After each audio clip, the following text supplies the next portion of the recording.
এখানে একত্রিত হয়েছি ৮০তম স্বাধীনতা দিবস পালনের উদ্দেশ্যে।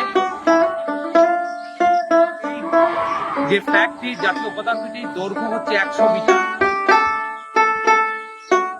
আমি শুভেন্দু মুখার্জি, প্রধান শিক্ষক, Bidhannagar government sponsor boys high school. আমাদের প্রত্যেকের শপথ নেওয়ার দিন, যে আমাদের মধ্যে জাতীয়তা বোধ যেন জাগ্রত হয়, আমরা এক জাতি।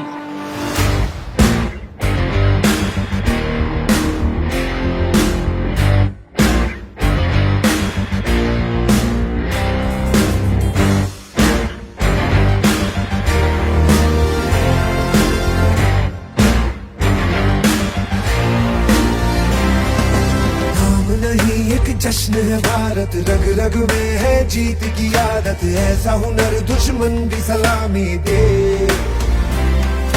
तू सूरज हम तेरे उजाले, तुझसे जुदा नहीं होने वाले, आखिर तक हम सफर तिरंगे के। जय हिंद जो नस नस में है, हर बाजी फिर बस में है, सिद्ध ठान के हिंदुस्तान बोले। सुजलाम सुफलाम मलयज शीतलाम सस्य श्यामलाम वंदे मातरम। सुजलाम सुफलाम मलयज शीतलाम सस्य श्यामलाम वंदे मातरम।